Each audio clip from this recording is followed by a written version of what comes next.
Hello, good evening, and welcome to Eye on Port here on Metropolitan Television. Eye on Port is proudly brought to you by the Ghana Revenue Authority, GWEL PLC, Serene Insurance, Ghana Link Network Services, Meridian Port Services, MPS, and indeed Phoenix Insurance. The show is proudly powered by the Ghana Port and Harbours Authority-GPHA. And our media partner on this journey of a lifetime is the Business and Financial Times. Now, if you want to have a grasp of all that transpired in the show tonight, make a date and grab the Thursday edition of the BNFT, and you'll be able to see all that happened here tonight on the show. We are streaming live on our social media pages. On Facebook, we are live at Ghana Port and Harbours Authority. Ghana Port and Harbours Authority. Still on Facebook, we are live at Port of Tema. And on YouTube, we are streaming live at Eye on Port Ghana. Eye on Port Ghana. We shall be getting interactive with you, and so all you have to do is pick your phones, relax, and just send us your messages and comments via our dedicated WhatsApp line, which is 0559 019 177. 0559 019 177. When the time is ripe and I pick signals from the production team, we shall be activating the phone line for you to call in and contribute to the discussion. My name is Kennedy Mona. We are going for a quick break. When we return, we'll continue with the show. Please stay with us.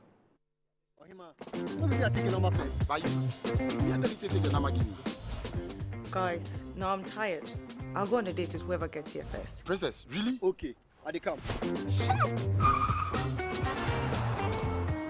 Mame,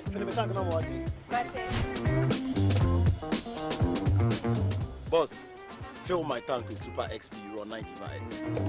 Fill up with Super XP Ron 95 and Diesel XP high performance products from GWEL.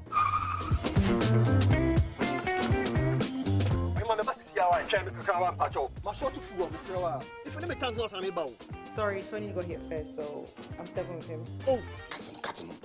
Hey, go for Choose Super XP Ron 95 and Diesel XP for an energizing driving experience. Always go for GWEL Super XP Ron 95. GWEL, good energy.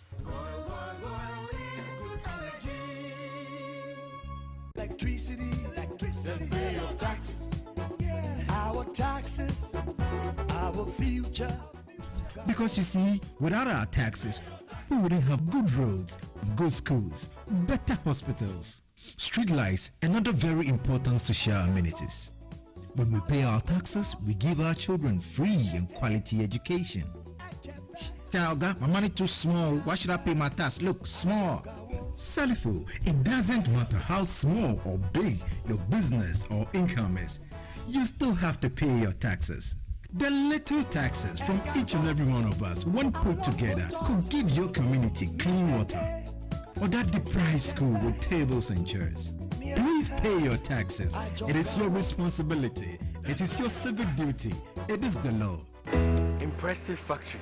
If only I had listened to you, I wouldn't have been in this mess. That devastating fire virtually wiped out the whole factory and my warehouse. Remember my misfortunes last year? Serene Insurance Asset All Risk Fire policy that I took were there to pay for my damaged stocks in the warehouse, and my machines that were affected by the floods have been replaced. My accident vehicle is back on the road thanks to Serene Insurance motor policy. Currently, my goods are on the IC covered with their marine cargo insurance policy. I was just telling Ajima about Serene Insurance. Oh, Ajima, tell him more. As a road contractor, I make sure I do my contractors all risk insurance for the projects, and then workers' compensation for all the workers on site. With Serene Insurance, they will make sure they will cover your unknown tomorrow today. Serene Insurance, a new face of insurance. Call us now.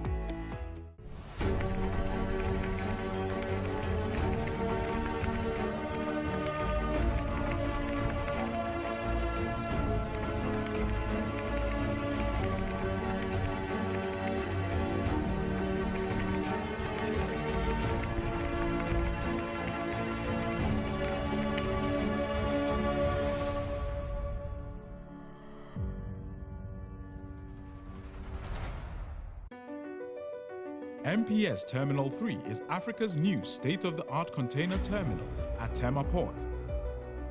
For manufacturers, agro-processors and traders, the new port means business can be done faster.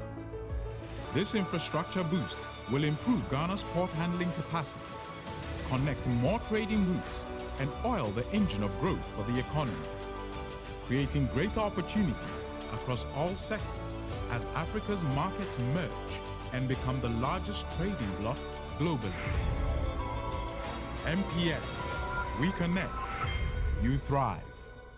Business and life can can be like the sea sometimes serene, sometimes calm, sometimes turbulent, and at times it brings the unexpected. However it is like, trust Phoenix Insurance for your home, car, business, and marine insurance needs. Call 0302-246-319 or 0243-690-492. At Phoenix, you experience a delightful service delivered with wisdom. All right, so welcome back. We are now going to take a look at happenings in the port and shipping industry in the course of the week. And indeed, in the course of the week, the Ports Management Association of West and Central Africa, PMAWCA, held its 43rd annual council meeting and 18th roundtable of the managing directors and director generals of ports in West and Central Africa. We have that particular story for you, plus the fact that our ports in West and Central Africa are also fully prepared to aid the smooth implementation of the Africa Continental Free Trade Area. That's according to the Director General of the Ghana Ports and Harbours Authority. We have that story for you as well. And then in the course of the week, the Tema branch of the Ghana Institute of Trade Forwarders, GIF, also held an elections debate. That's for aspirants who wants to take up leadership roles in that particular branch. Let's take a look at these stories and more. The Tema branch of the Ghana Institute of Freight Forwarders has for the first time organized a debate for persons vying for various positions of the institute at the national level. The event afforded the candidates the opportunity to sell their messages across to members. The vacant positions include President, First Vice President, and Second Vice President. The various candidates shared their vision and why the members should repose their confidence in them. My vision is to establish Ghana's freight forwarding industry as a global benchmark for efficiency, transparency, and professionalism, as we always say. I aim to cultivate an environment where business will strive and trade flourishes through seamless logistics solutions. Leadership of GIF needs strategy, needs cooperation, and this should center around these fields that I mentioned: capacity building of how are we empowering them to innovate? Things are changing. That's what I'm bringing on board. In my days as an executive member, there was an issue of ASHI, and my chairmanship time, there was an issue of CTN struggle and all that. Foreign on our business, trying to take our business and all that. We have fought those fight all the committees that together to make sure that those jobs are done. I was part of it. I am ready, very competent. I'm coming to assist the president to deliver his vision. Mine will be suggestion to the president through council. If I suggest, the president accepts, and we take it to council, and council accepts it, fine, it will go through. I will focus on enhancing transparency, accountability, and integrity within the Institute by promoting ethical conduct and ensuring compliance with industry regulations. We will bolster our reputation as a trustworthy and credible institution. I want to be a servant to all with my rich industrial exposure and also up to the good job done by our forerunners. The chairman of the Tema district of GIF, Johnny Mante, was impressed about interactions and hoped that members would be able to make an informed decision following the debate. We've had an interesting session in terms of what members, aspirants would want to do when they come into office. It's been well noted, and I think that we are hoping that the other districts will emulate this. A delegation comprising representatives of businesses based in Denmark have visited Ghana with the hope of establishing business partnerships with Ghanaian entities and corporations. As part of their visit, the team visited the Ghana Ports and Harbours Authority to familiarize themselves with the maritime space and business opportunities that emerge out of that environment. They were briefed about the myriad of services offered by the Port Authority. We do the offloading and loading of cargo on vessels. Every cargo is precious and is different. So, for example, the water purification system will be handled differently depending on the type of packaging it is, if it comes in containers. When it comes to pharmaceuticals too, we have reefer facilities. Pharmaceuticals are supposed to be temperature controlled, So they are not handled like the dry containers. All the Terminal 2, Terminal 3, all of them have reefer points, and there are dedicated off-dock reefer facilities as well. The team also presented peculiar interest for collaborations in the health sector, where they were told about the world-class International Maritime Hospital. Our international hospital, see the international, see that cross in the middle. It's a helipad. It's a helipad, so people, patients, emergencies, others can fly in there directly from our oil fields, which is offshore. They can fly them there, and if there's an emergency on the highway, we are very close to the Trans-West African Highway. It just passes by our backyard, isn't it? So if there are any accidents, or if somebody wants to come from Togo, it's very easy. And people will come, in fact, people coming from Liberia and Sierra Leone. Some businessmen from the delegation shared their service offerings with Ion Port. This is WHO verified.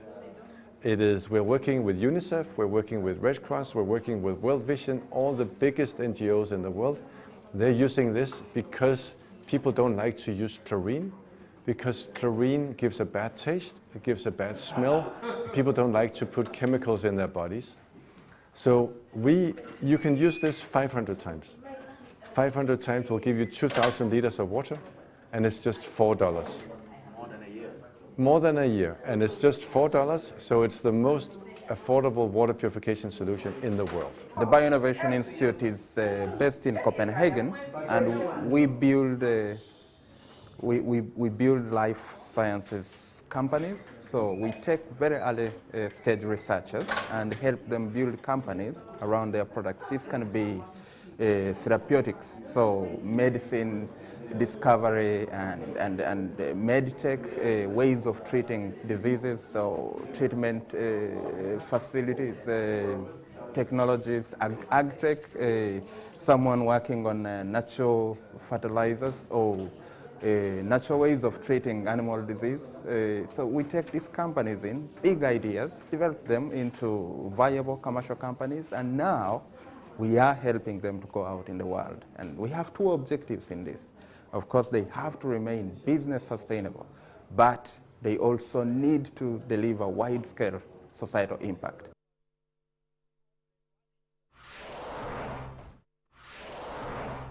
The 43rd Annual Council Meeting and 18th Roundtable of Director Generals and Managing Directors of the Ports Management Association of West and Central Africa, PMAWCA, has ended in Lagos, Nigeria. Drawing participation from all PMAWCA member countries spanning West and Central Africa, this year's meeting centered on the preparedness of PMAWCA ports to aid the smooth and effective implementation of the Africa Continental Free Trade Area. The meeting drew attendance from more than 250 delegates and was held from the 6th through to the 9th of November under the theme, The Role of Ports in the Africa Continental Free Trade Area. Opening the meeting, the President of the Federal Republic of Nigeria, Ahmed Bola Tinubu, who was represented by the Minister for Marine and Blue Economy, Adegboyega Oyetola, underscored the importance of the maritime sector to the development of the economies of the various countries. According to him, the need to invest in infrastructure is even more pronounced now with the inception of AfCFTA. As a government that believes in the necessity of infusing information technology into public management to help transparency and its business processes, we are giving the Nigerian Ports Authority all the backing necessary to fast-track the operationalization of the port community system, which is a precursor to the implementation of the Nigerian single window, because we have considered that full automation is the only way to go if we plan to remain competitive in the global maritime industry. Host of the meeting and Managing Director of the Nigerian Ports Authority, Mohammed Bello Kuku, in his welcome remarks, was emphatic on the need for ports to take matters of sustainability seriously. According to him, countries in West and Central Africa are linked in challenges and multiple opportunities. Countries in West and Central Africa are linked by challenges and multiple opportunities. Therefore, given the increasing realization of the leverage that economic cooperation confers in the international arena, would be doing great disservice to ourselves if we fail to maximize this unity through the cooperation of our ports. The Comptroller of the Nigerian Customs, Bashir Adewale Adeyini, on his part called for effective collaboration between Customs Administration and port authorities to aid smooth trade facilitation under the AfCFTA. He averred that trade is very central to development, fosters prosperity with the attendant peace and security. Once stakeholders across all of Africa gathered together to discuss an issue that is germane to African development, we all must give it the support that is necessary.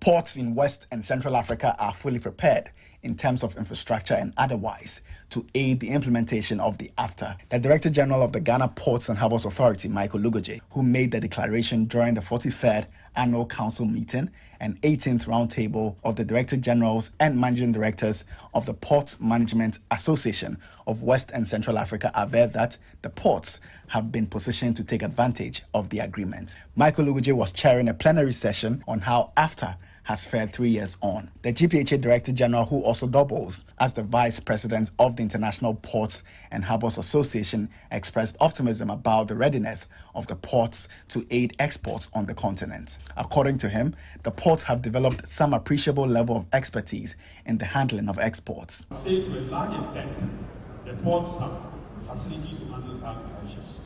We have facilities to handle cargo and ships. Our capacity has been tested as far as imports. But we haven't been able to achieve 40% capacity for export shipment to our ports. And that's why we should be interested in AfCFTA. But that is going to help us generate cargo within the continent that must move from A to B. And like Customs said, they are going to then focus more on exports instead of imports.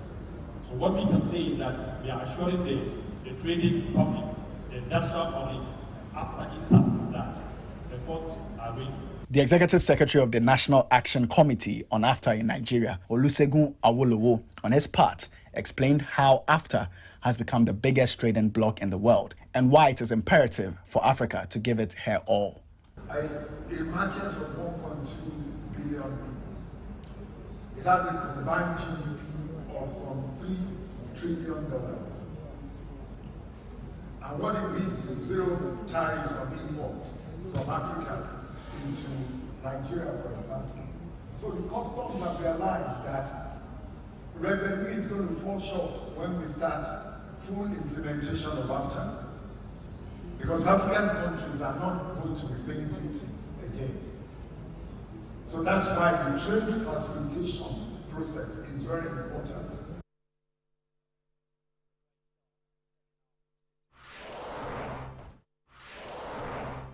The Ghana Ports and Harbours Authority swept 4 awards at the 7th edition of the African Ports Awards held in Lagos, Nigeria last week. GPHA won the award for the best port in Integrated Management System Policy, while the Port of Tema won the award for the best port in import and export and container traffic. The Director General of GPHA, Michael Lugoje, received a special incentive award. The General Manager in charge of Marketing and Corporate Affairs, Esther J.B. Donko, picked the award for the best woman in strategic project management, maritime and port sector, a special award reserved for distinguished members of the Port Women's Network in West and Central Africa. Speaking on behalf of all women award winners, Esther J.B. Donko said the awards are a call to action where women will strive to give more in their respective roles in the industry.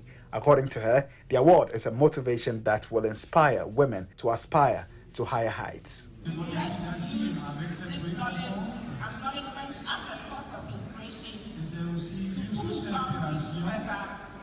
Break stereotypes and continue to advocate for opportunities for women in the maritime industry. This award comes on the back of an earlier one she received at the 10th African and Spanish Maritime and Port Women's Conference in Las Palmas. Esther J.B. Donko was honored for her pioneering role in the industry, especially in the network of professional women in maritime port sectors of West and Central Africa. The award was received on her behalf by Abna Sewa Pokufosu, President of the Ghana Chapter of Professional Women in Maritime and Port Sectors of West and Central Africa and Marketing and Public Affairs Manager of the Port of Tema.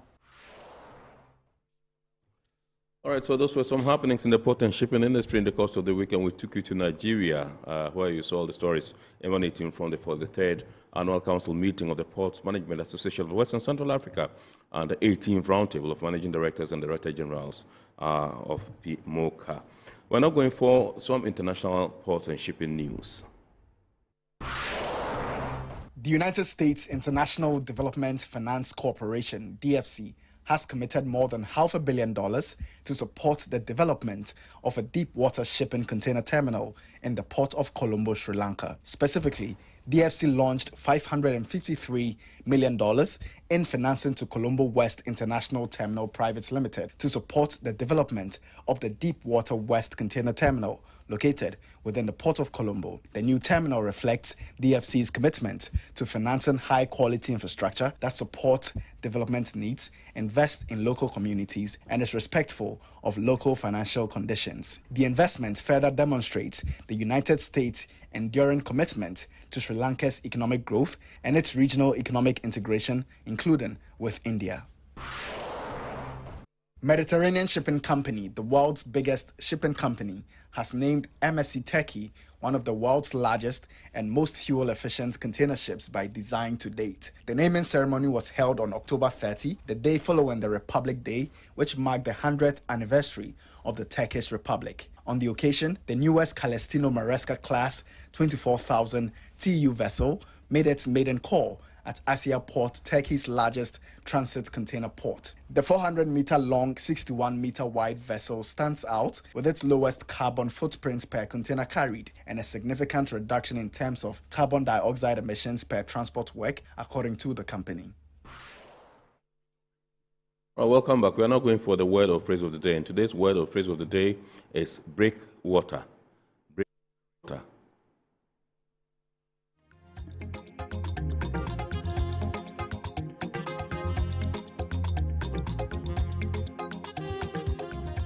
Breakwaters refer to the physical structure that protects port infrastructure from the sea.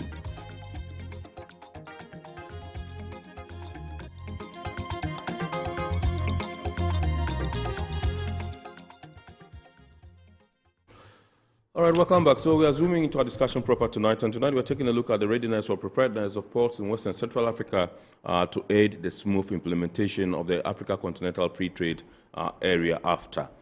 This comes on the heels of the just ended Port Management Association of Western Central Africa for the 3rd Annual Council meeting and 18th Roundtable of Director Generals and Managing Directors, which theme centered on this particular topic. That's the role of ports in Western Central Africa to aid the effective implementation of the Africa Continental Free Trade Area.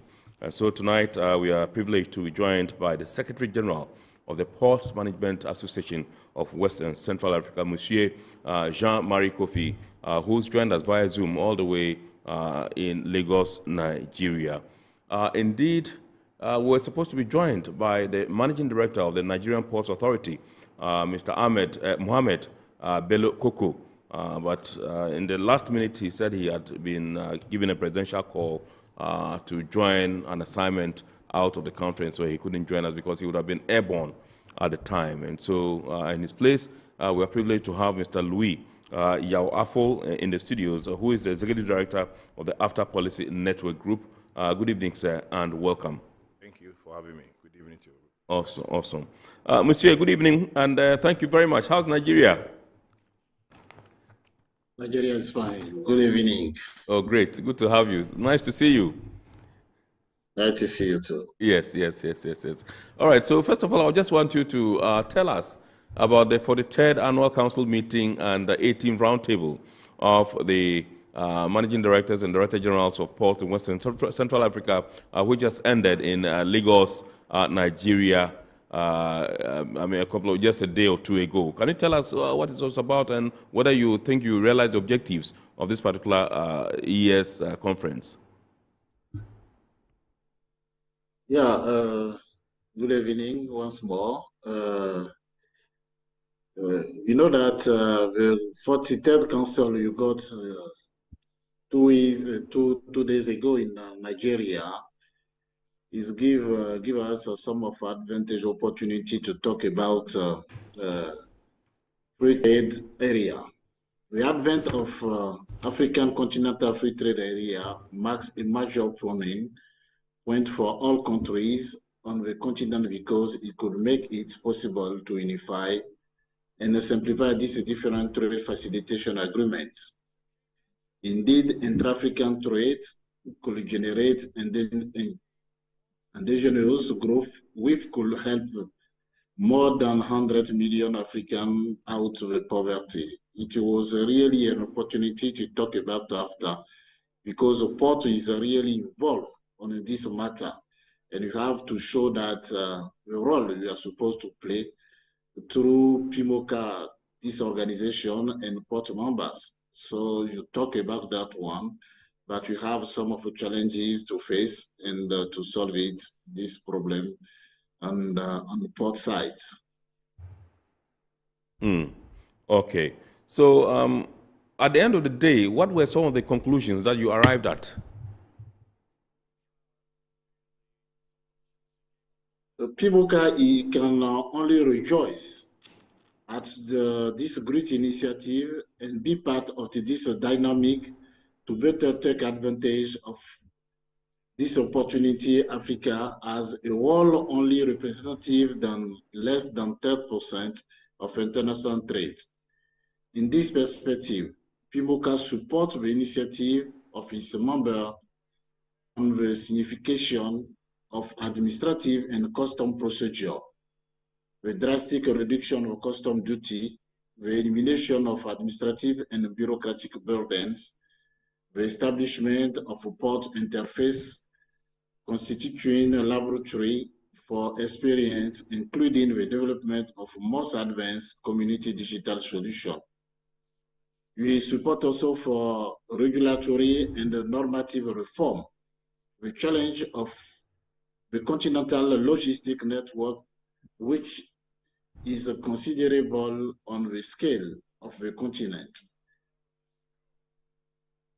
Okay. All right. So I just wanted to find out, I want to find out from you what you are doing as PMAWCA to assist ports in West and Central Africa to position themselves properly to take advantage of this whole agreement. Do you have any things in place that you are doing to support your ports to be able to help in the implementation? You know that PMAWCA is an organization association for member ports. Most of the time, what you used to do with member ports is you have some of a technical committee in our region and in our association. All those association technical committee, we have a finance committee, you have trade facilitation committees, all those committees, you have environmental committee. So you have some of meeting along all the year, and you work on it to be sure that you can build the capacity building and to face with all those challenges you have.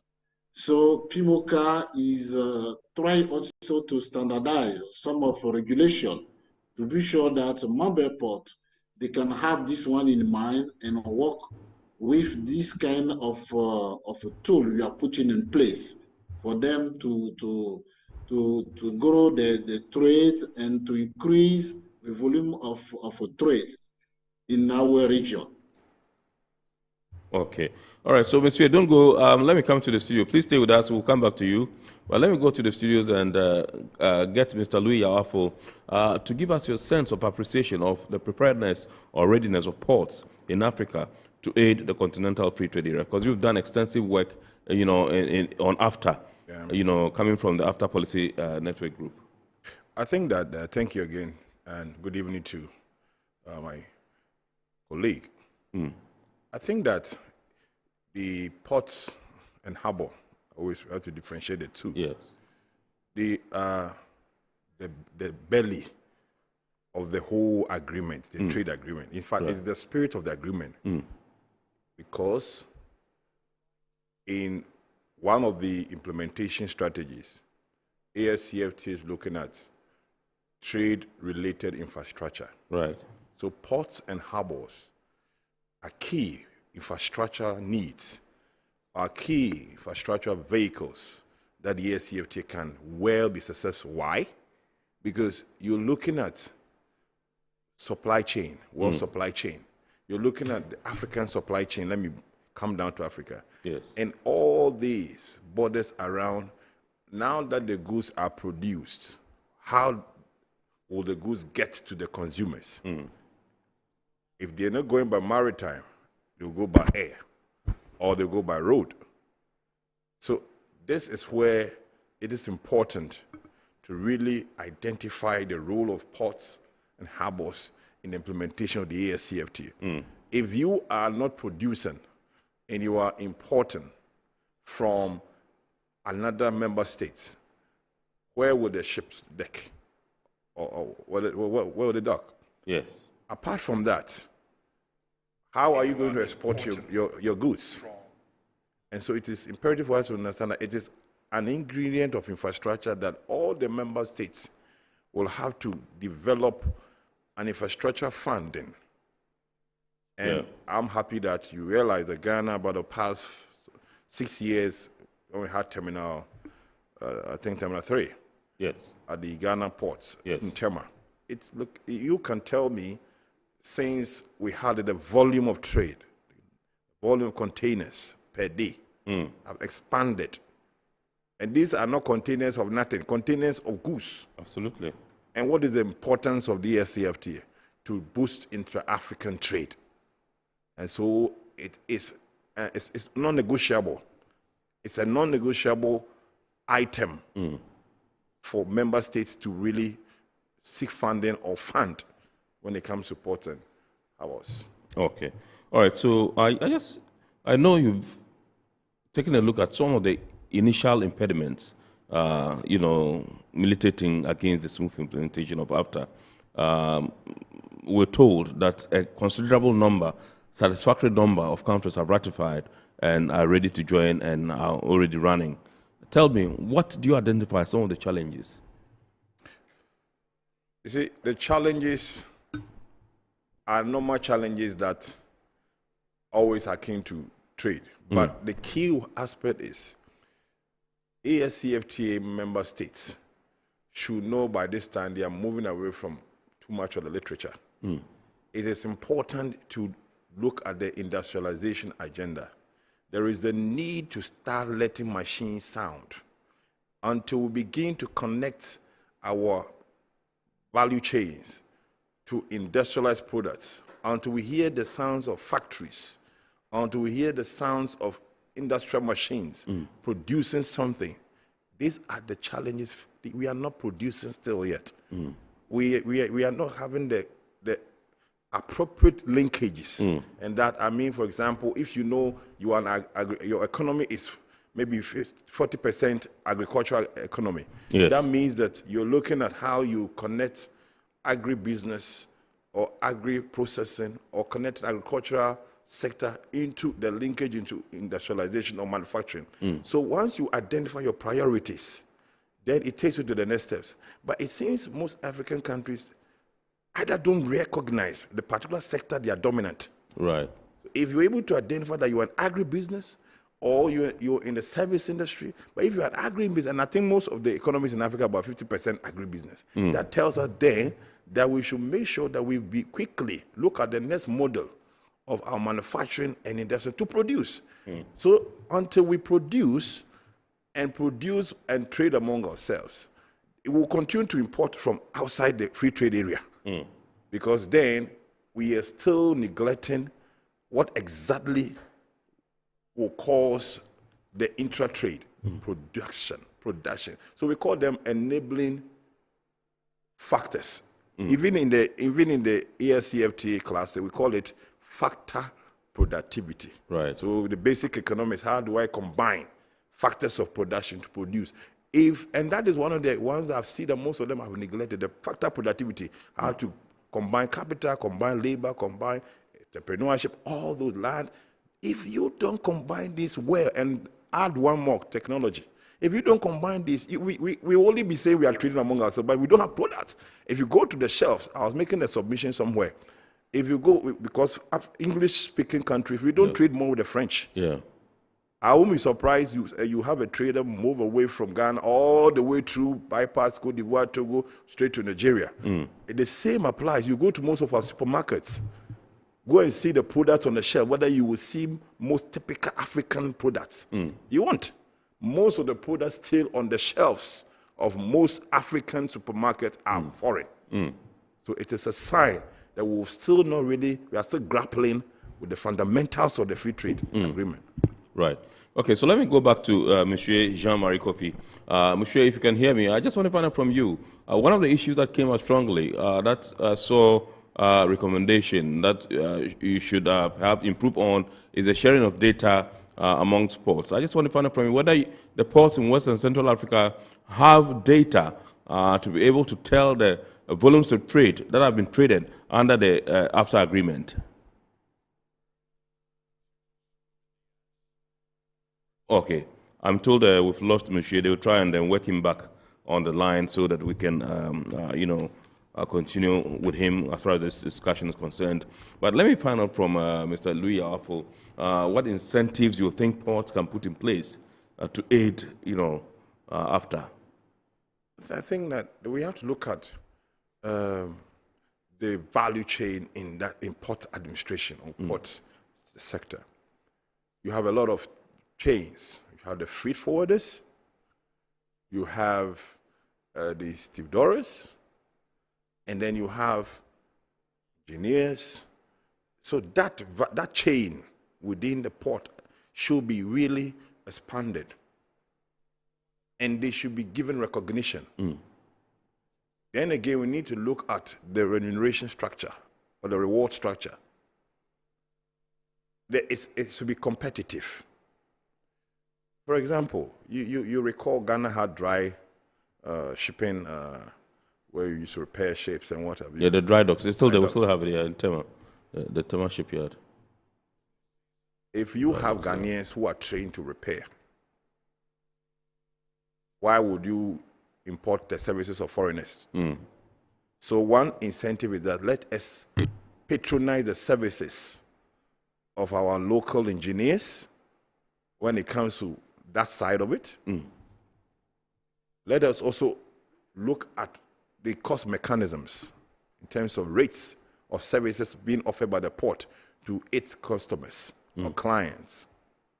I don't know much of the rates, but whatever services the ports are giving, because we want to boost intra-African, we must domesticate the cost. Right.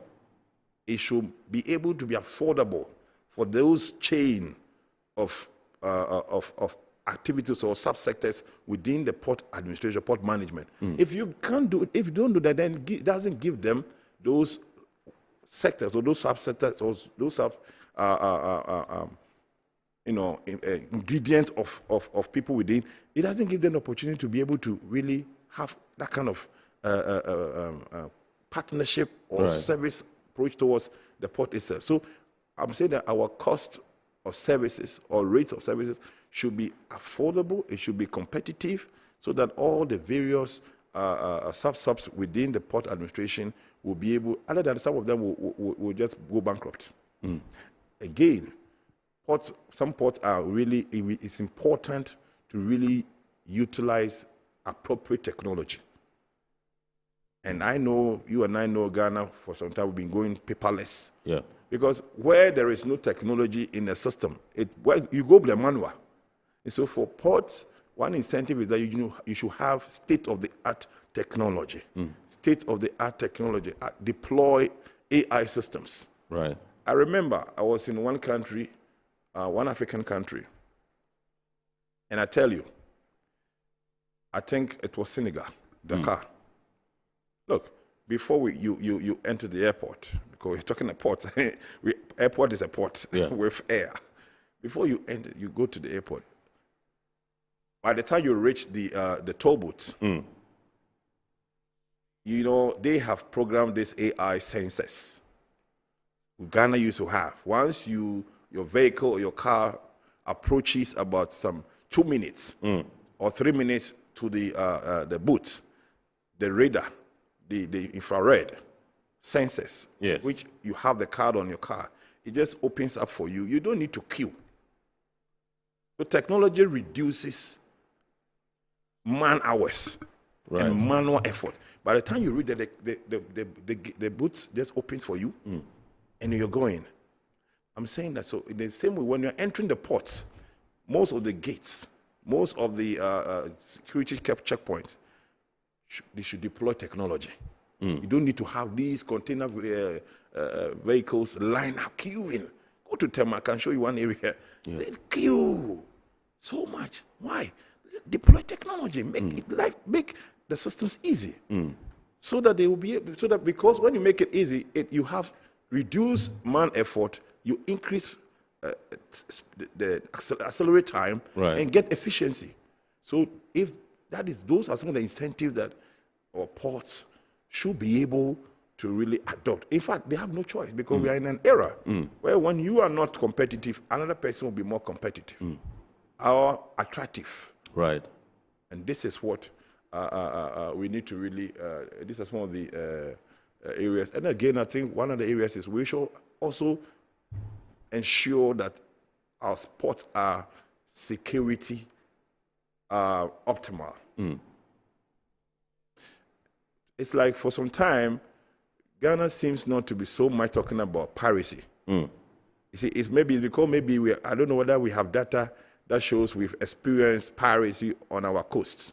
Yeah. But we don't need to wait to have one experience before we start preparing us. What is our piracy preparedness? It is an incentive. If somebody, a shipping vessel or a business person want to go into shipping and he realizes that my port is zero tolerance for security, it's an incentive. He will be ready to go into that. And that's why if they realize, some time ago, most people wrote off the coast of Somalia, Mogadishu, because it was one of the longest coasts in Africa, the longest. So people say, oh, I wouldn't want to. It took European effort to contain the piracy situation.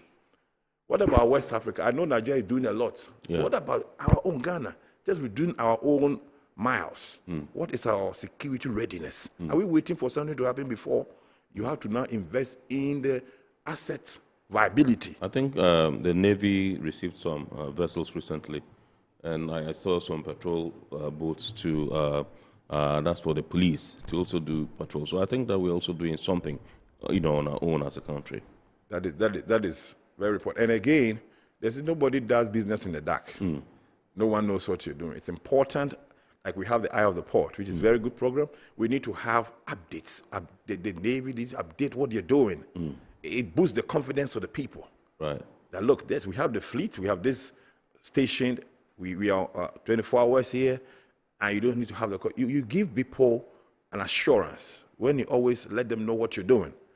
Until you told me now, I know we have the boats, but I don't know the routine, and that is not something that is classified. Right.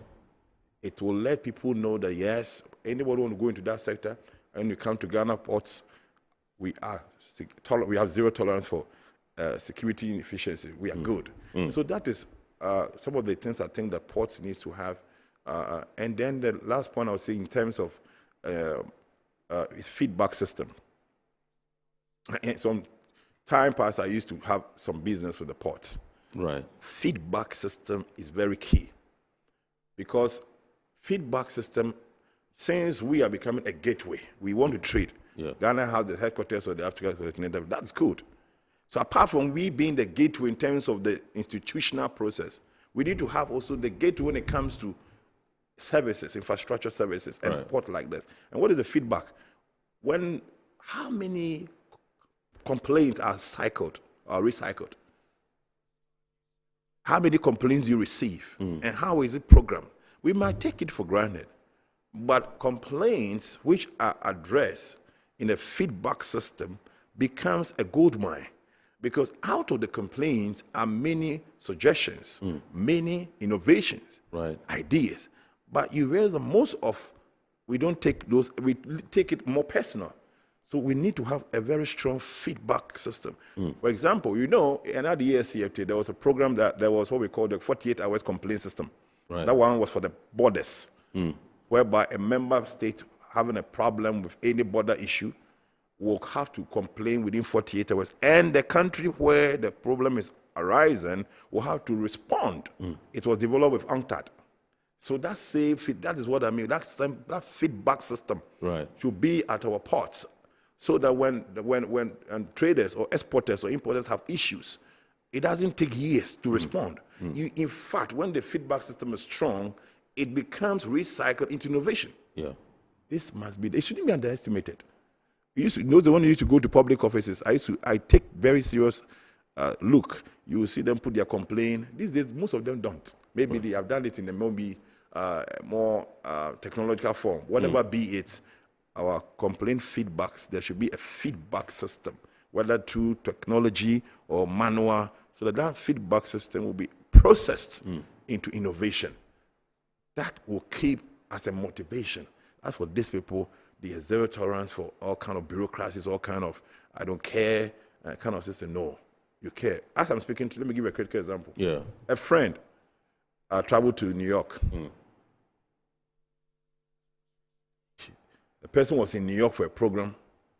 Her luggage got missing in New York. He was going to Atlanta. Went through the program, the whole at Atlanta. The luggage got missing at JFK? Yes. Okay. They said they will resolve it. Then went to Atlanta for the program, finished. Even went around some of the U.S. states for some few meetings or all this. And still, there was no feedback. Till today, the person has arrived in Ghana and the luggage has not still been given back. How long has this been?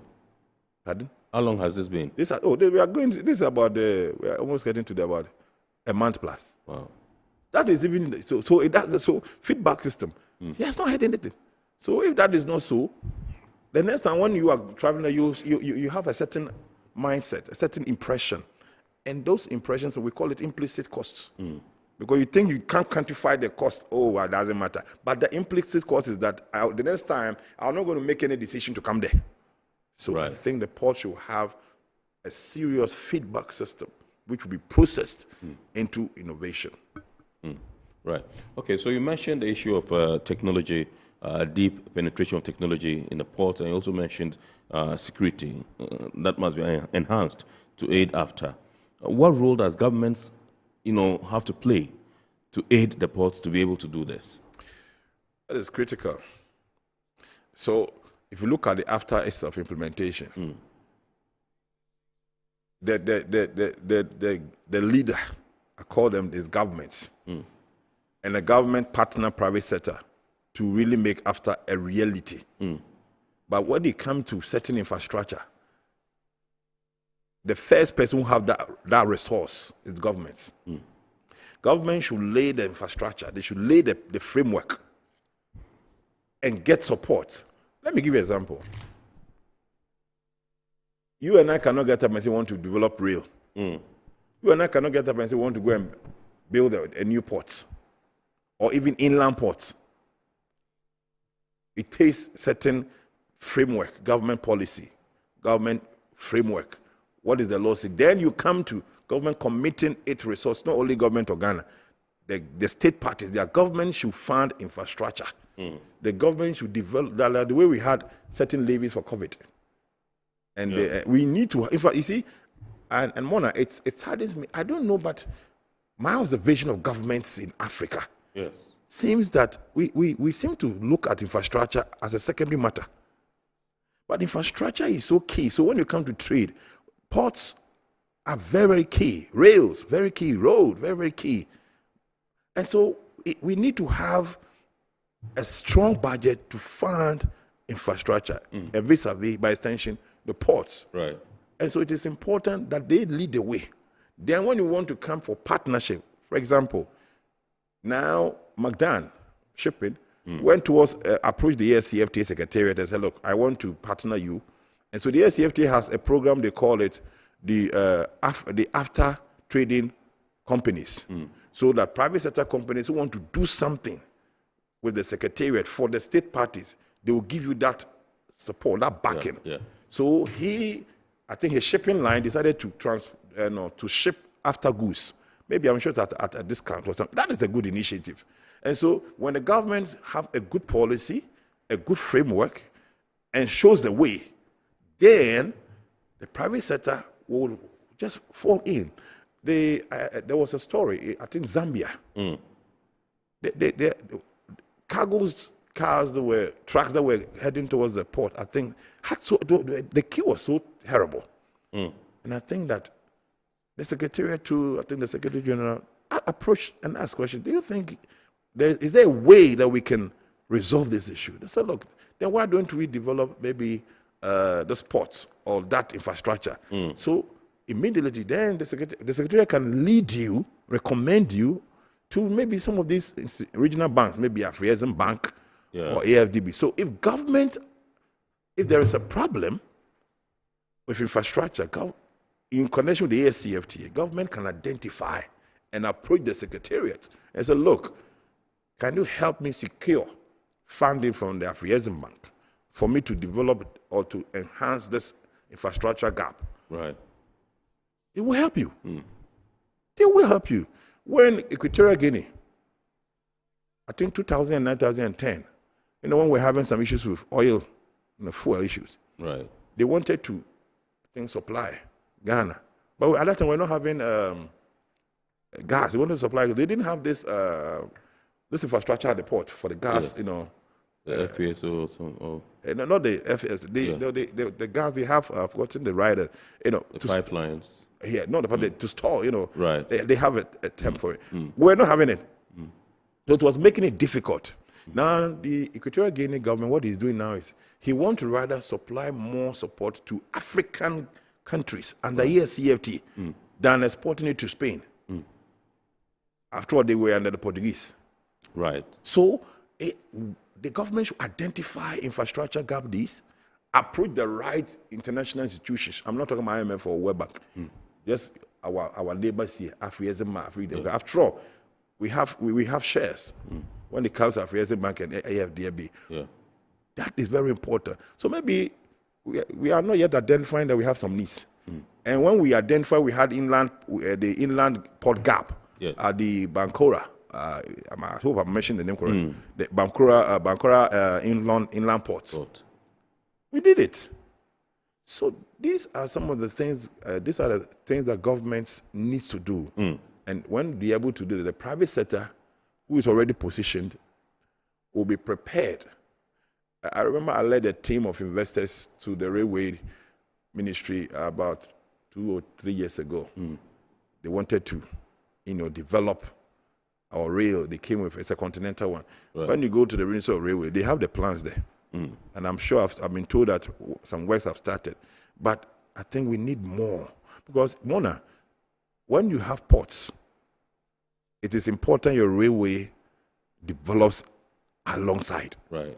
Look critically at Tema. When you reach, before you enter Tema city from the beach road, you realize that there is a railway, I'm sure Nkrumah built. What was the essence of it? Because so that rail will transport the containers from the port to up. So it will ease this long road trips that these cargoes have to go to, and even destroying our routes. So when you invest heavily into what we call sister infrastructures, because you do rail, you do ports, it goes like that. Then you come to, you do air, then you do other, multimodal transport. Exactly. So most of the ports, there is a burden on it because what the modal parts, that needs to go along with them are not there. And so there is a pressure. But when we are able to finish this rail, even to the north, all these north goods that are coming from the north, so Bono, cashew nuts, what have you, which will takes about sometimes a day or two, within hours, if our rails are ready and viable, this infrastructure. So governments should approach. And I think that when we're able to do that, so infrastructure is the belly of AfCFTA. Go to Morocco. I always use Morocco as a critical example. Go and see. They have what we call the economic zone, the free, special economic zones. And you know, Morocco has really also invested in solar infrastructure. So not to move away from that, I'm trying to say that there are so many linkages of infrastructure. You do one, and if you leave the other, the pressure on the other one will make sure it will collapse. Yeah. As we are doing, we've done Terminal 3, and I'm told that government is looking at other inland ports. Right. Because what are inland ports? We need to explain to the people what are inland ports. Look at our lakes. Which lakes or rivers do we have in other parts of the country that we can build inland ports? It's only to cut costs of transit. Yeah. And so we need to invest in that. And when you approach a multilateral partner, that this is what you want to do, I don't want to, let me remind you, there was this Danish government. The Danish helped us along the way. When President Kofo was in power, I think they built some frozens. Okay. Kind of this cold machines. Cold stores. You remember? For some time, you go, and maybe, but all those machines are totally out of. It's not functioning. Right. And they asked some Spanish to come and check. They realized that there are certain parts that we need. Why must such infrastructure be left to deteriorate? So we need to have, the checks and balances when it comes to infrastructure. You do this, make sure you have its sister. Other than that, the pressure will collapse what is there. Do you don't think that we are aware, government is aware, all the parties are aware of the need for requisite infrastructure and are doing their best, but perhaps because of the capital-intensive nature of infrastructure in the maritime industry, that's why perhaps we are a bit laid back?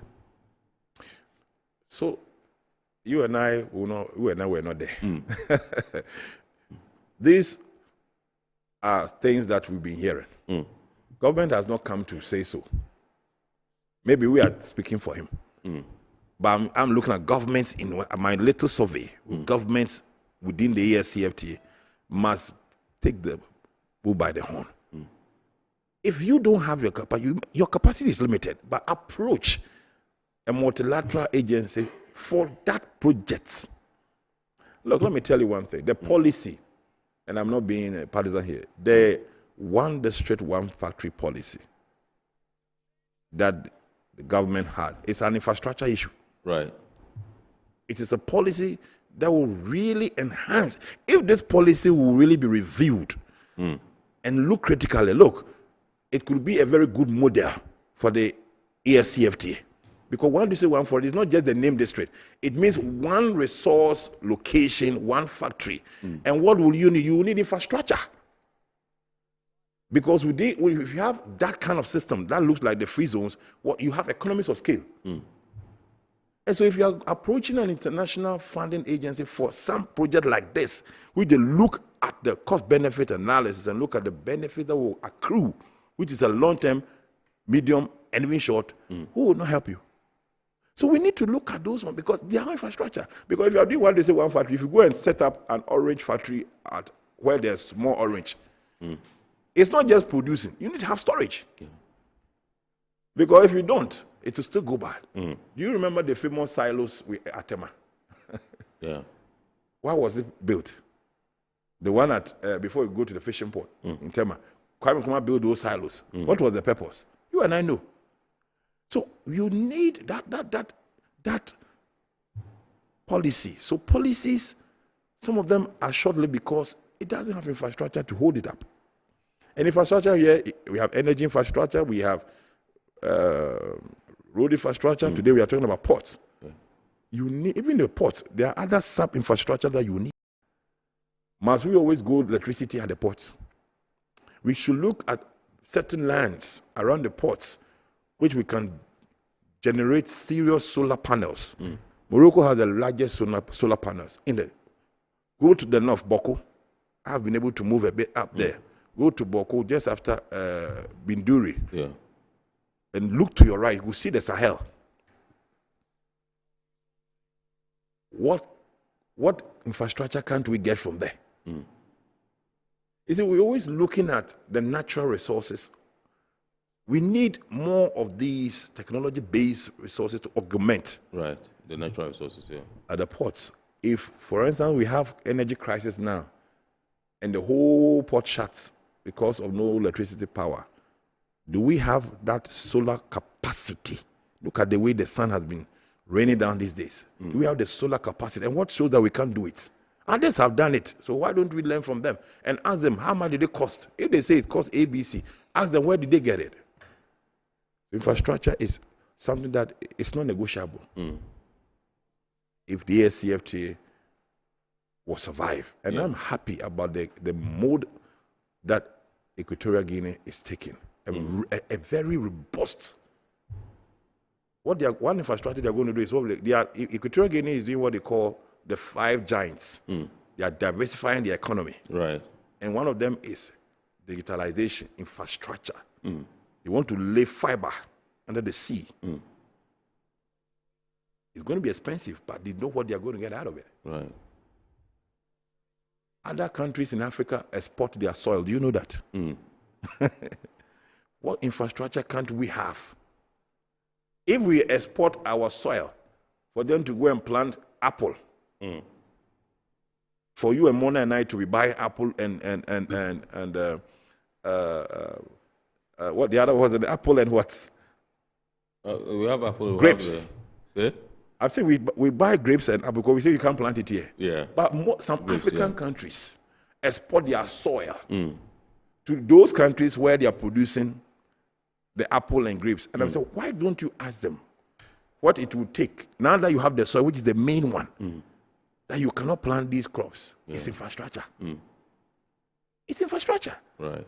And technology always unveils itself in so many ways. It sees itself in infrastructure. It sees itself in any sector. So we need to take a critical look at all these. And at the end of the day, I think that when we're able to do that, we will make the AfCFTA not a literature talk, but a productive agreement. Remember, the AfCFTA is not just trading. We are looking at one African market. Right. And that one African market, if we don't take the base one well implemented, we can't get there.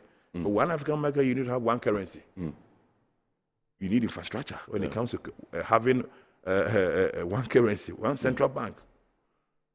Apart from that, you need what again? You need a unionized customs or external custom. So that when I go to South Africa at the port, whatever is done in South Africa, I go to Nigeria, is the same. So therefore, the AfCFTA, the free trade is very, very important. It goes beyond the fact that we have signed an agreement to the fact that we need, and I'm happy about the protocol on investment. They say that member states should promote investment, and capital is key. Yeah. I think when we're able to deploy these debtors, yes, we'll be able to we'll get in there.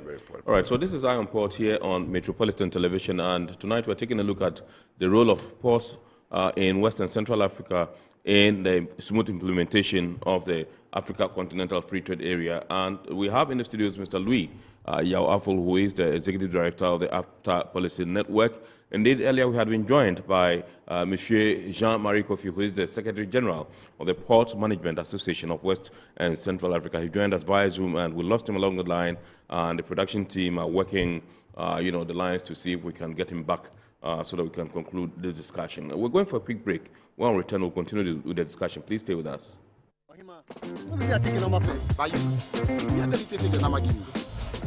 Guys, now I'm tired.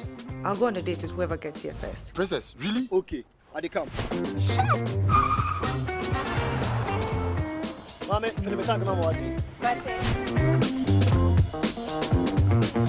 boss, fill my tank with Super XP Ron 95. Fill up with Super XP Ron 95 and Diesel XP high performance products from Goyle.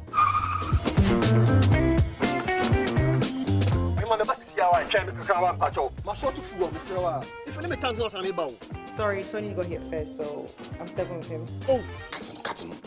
Hey, choose Super XP Ron 95 and Diesel XP for an energizing driving experience. Always go for Goyle Super XP Ron 95.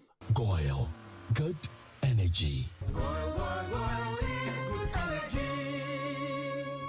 Electricity, then pay your taxes. Yeah. Our taxes, our future.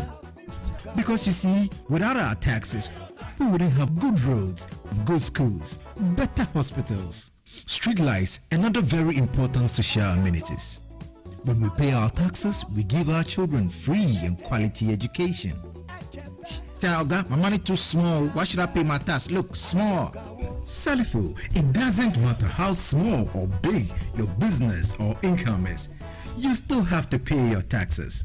The little taxes from each and every one of us, when put together, could give your community clean water or that deprived school with tables and chairs. Please pay your taxes.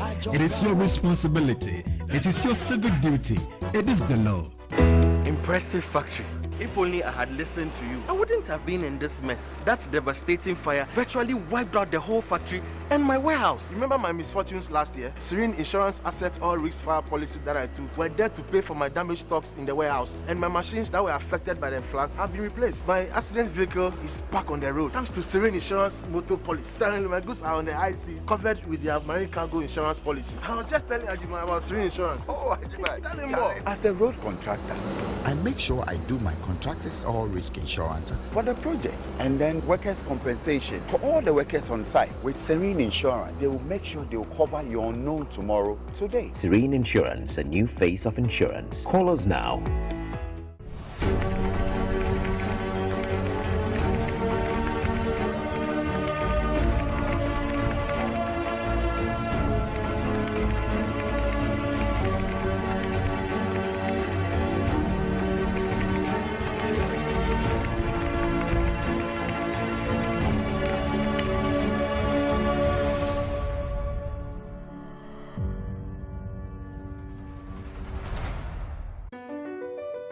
MPS Terminal 3 is Africa's new state-of-the-art container terminal at Tema Port.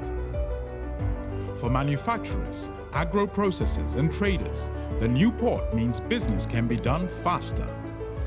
This infrastructure boost will improve Ghana's port handling capacity, connect more trading routes, and oil the engine of growth for the economy, creating greater opportunities across all sectors as Africa's markets merge and become the largest trading bloc globally. MPS, we connect, you thrive. Business and life can be like the sea sometimes. Sometimes serene, sometimes calm, sometimes turbulent, and at times it brings the unexpected. However it is like, trust Phoenix Insurance for your home, car, business, and marine insurance needs. Call 0302 246 319 or 0243 690 492. At Phoenix, you experience a delightful service delivered with wisdom. All right, so welcome back. Mr. Louis Awaful is still in the studios. I'm told we're unable to get Monsieur Jean-Marie Kofi back because he's facing some technical challenges as far as the Zoom connection is concerned. And so we would continue here in the studios. But I've been told that we can activate the phone lines for you to call in and contribute to the discussion. Remember, we're taking a look at the role of ports in West and Central Africa in the smooth implementation of the Africa Continental Free Trade Area. And this topic comes on the back of the 43rd Annual Council meeting and 18th Roundtable of Director Generals and Managing Directors of Ports Management Association of West and Central Africa, and that's why we're trying to examine what our readiness level is as far as, this after arrangement is concerned. So you can call in. The number to dial is 020-552-8353, 020-552-8353. You can call in and contribute to the discussion. Pretty shortly, we shall be going to the inbox as well to bring you the messages that you have sent. So let me continue with you. Now, some people argue about the fact that we are so much fixated on trade, revenue mobilization at the detriment or to the detriment of, trade facilitation, and hence the need to balance the two, trade facilitation, revenue mobilization, where there should be some effective collaboration between the ports, port authorities, and the customs, who are those that are in charge of revenue collection and mobilization at the ports. Do you agree with this school of thought? Yes, I do agree. I would even want to see any thin line between them, because the AfCFTA agreement encourages members. It's one of the very, very conspicuous clauses or articles that says that at all levels, members should mobilize revenue. That is why the AfCFTA will not, the Secretariat will not interrupt or interfere with your revenue mobilization, except it becomes inimical to the preferences or the concessions you give. Remember when we had the e-levy, people were asking questions, won't it frown on after? No, because you are mobilizing to raise revenue, and you had the right to. So what the port need to do, the cost of the revenue mobilizers and the port, is to harmonize. Harmonization is key, and ASF have been pushing this, that there's the need for harmonization of institutions. It is key. If we harmonize institutions, everything that is done is transparent, and it becomes collaborative. Because if we don't harmonize, then A will be doing what, B will also be doing something else. But if A and B knows that what we are doing, if we really integrate our activities and process, it will yield a better result, so that you know. It is very frustrating to know that maybe customs don't, the revenue ones don't know the infrastructure, the deficiencies at the ports, by which maybe they have to look at their cost of rates that they will be given. They need to know. Then those at the port also will have to advise and let them look. We need, at this stage, we have come out with new technology, so and so, and based on that, we think we recommend that these rates should be charged. So you work in harmony. So if we harmonized, then it makes it easier. It puts you on a very high wavelength ahead of the others. For example, when the first AfCFTA pilots products were sent to South Africa, they were not ready. In fact, they had not had any training, not training, information, any policy on that. If you know, when you sign ratify an agreement by Parliament, you need to have a national policy in place. So they had not had any kind of, they had not aligned their policy, or there were no legal instruments, legislative instruments, to really enhance the implementation of that customs procedures. Because the AfCFTA says that there will be collaboration with, they said there will be customs management and procedures. Why? Because we are not a customs union yet, so we have to manage it by partnering. So if at the national level, institutions are mandated to do, then they need to harmonize their activity, they need to integrate. And one of the things that made Ghana a stepping stone ahead in the AfCFTA implementation was because government initiated an interministerial committee. So you have from foreign affairs, you have from trade, you have from information, you have from security. We were all in the committee to draft the national policy on the AfCFTA Ghana. Why? Because if you don't harmonize institutions, it will be difficult. And immigration was part of that ministerial committee. So to the question you asked me, that's the answer. I say they need to harmonize the activities and integrate, so that it's not like somebody that are competing each other, but for the common good of getting results for the clients and customers who would like to be treated with optimal services. Okay, I get it.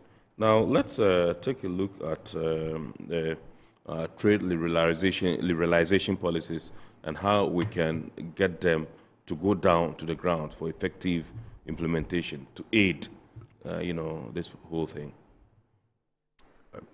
Trade liberalization. Are you talking about the member states? Yes. Trade liberalization. The preferences they've given? The policies, the various tariffs. Yes. Mona, per the AfCFTA, the architecture or the operationalization tools has said there is the need for what we call the Africa Trade Observatory.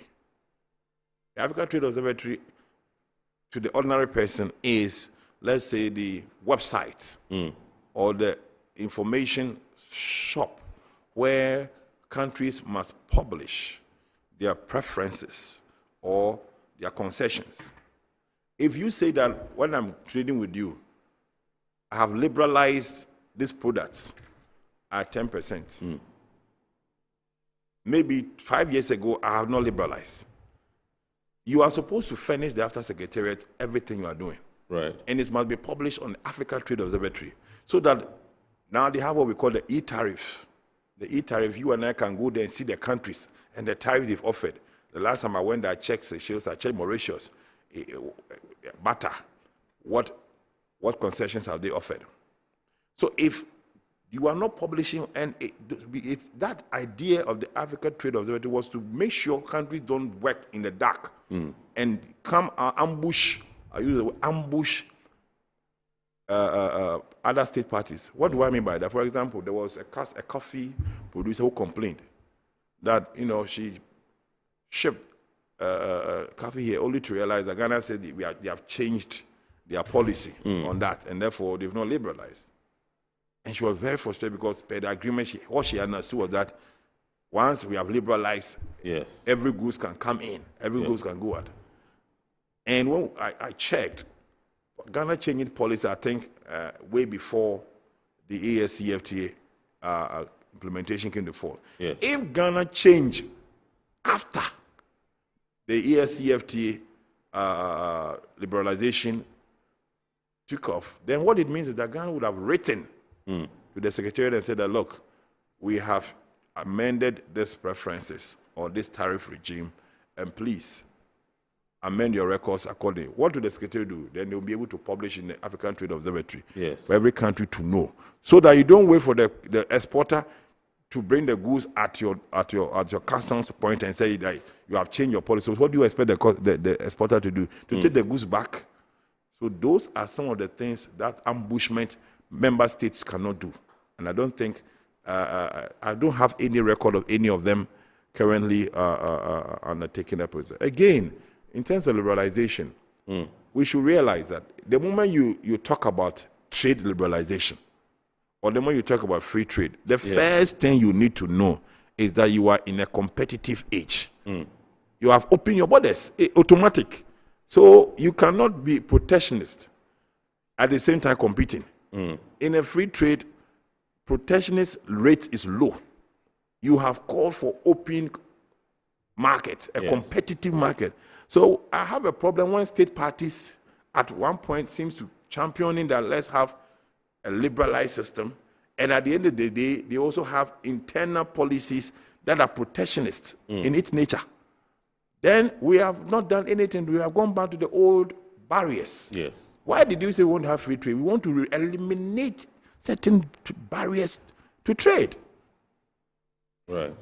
And so these are some of the things we need to look at critically. You can't engage, you can't eat your cake and still have it. Okay, so we'll now take a look at the role of customs administrations and their role of liberalizing trade in the region. Yes, I think that I just put some few facts here. Look, if you take 5 top ports in Africa, with Durban as the key, Durban have about 4.5, that's a million vessels yearly. They have 8,300 containers per month. Tell me. And they trade $45 billion. Tell me, what other role do you think this will play, the port will play? If we expand, this is the traffic we will receive. The focus of AfCFTA is trade, intra-trade. Right. Volumes. Value on your primary goods. So look at one port at Durban. $45 billion is what is accruing. 8,300 container per month. So if you have West Africa and the other port, the Mombasa, Yes. Mombasa is also equally huge in capacity, and you can imagine the role. So if you are connecting the role of port in AfCFTA, then you have to explain the fact that per the number of traffic containers that you are able to operate, per the number of vessels, how in and out, export and import, you'll be able to measure. Now, one thing that will shock you, the global supply chain, or the global supply chain, Africa is only 1.9%. Right. Is it good? 1.9%. Yeah. That means we are not trading more.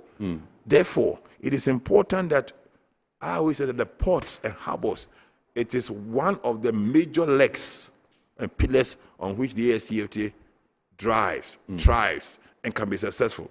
I was going to mention the other ports. If you take Port Said and Alexandria, and then you come down to our own Terminal 3, we need to know that the role of ports in the AfCFTA is not negotiable. Wherever we get money to even build more, we need to construct more inland.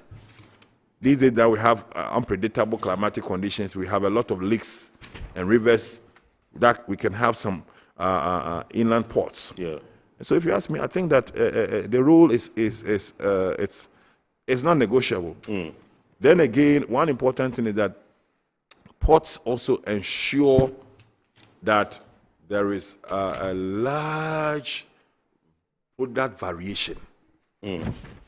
Because what air cargo can bring is far less compared to what the ports will do. Yes. And therefore, what happens? We have what we call, in supermarket terms, product variations. There are a lot of variations in products that are being produced across Africa. And when there are a lot of, the Bible says, forgive me, I said the Bible says, that's what I said. You know, there's a lot of, when there's product variations, prices fall. The higher the supply, the lower what? The price. Okay. Therefore, if we have ports having more imports or more exports of products from other countries, you will have your supply curve higher, and at least variation, product variance will be so much, and what will happen? Prices. For us, we are sitting here, Mr. Mona, if the water we have in front of us, you have about so many of them, what happens? The prices fall down, because it's competitive. You have substitutes, and therefore you're able to make a choice. Yeah. But if you don't have product variation, it means that you don't have more products coming into your territory. And the only way they can come in is through a bigger opening door, the ports. Right. And so the role they play, it's intrinsic. You can't measure. You close the ports today, intra-trade is finished. Yeah. How many aircrafts or how many planes or airlines do we have in Africa? You tell me. Right. They can't replace ports. We've been told that AfCFTA has made Africa the biggest trading bloc in the world. How come? Because 54 countries have signed at a goal. The WTO, it took time. We had members adding here and there. Right. But this is a single block. The reason we call it a single block is that 54 presidents signed at a goal. Right. When they say they signed, it means they accepted it. Yes. And look at, and apart from that also, in terms of geographical strength, then apart from that also, they liberalize unimaginable 90% of tariffs. Right. 90, not 50. Yes. 90%. WTO should do it. The world will be a fair ground for doing business. And again, unlike WTO, which have not, I think it was last year they gave Africa an observatory status. We have said it clear. Any goods that will come outside the AfCFTA trading area cannot be given a preferential treatment. It makes our agreement very solid. And I also urge that we should stand as one. We should not hide behind all manner of partnership agreements. Today you hear us, one country signing some kind of partnership agreement that gives, certain concessions.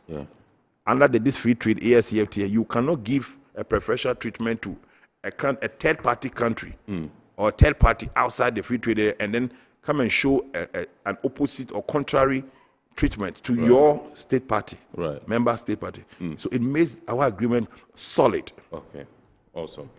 Thank you very much indeed. Mr. Louis Yao-Afol is the Executive Director of the AfCFTA Policy Network Group. And tonight we've been taking a look at the readiness of ports in West and Central Africa to aid the smooth implementation of the Africa Continental Free Trade Area, that's AfCFTA. Remember earlier on we were joined on Zoom by the Secretary General of the Port Management Association of West and Central Africa, Monsieur Jean-Marie Kofi. We lost him along the line and we did all we could to get him back, but we failed.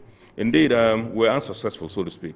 I would like to say big thanks to our sponsors, that's the Ghana Revenue Authority, GWEL PLC, Serene Insurance, Ghana Link Network Services, Meridian Port Services, and indeed Phoenix Insurance. Remember, the show is powered by the Ghana Ports and Harbours Authority.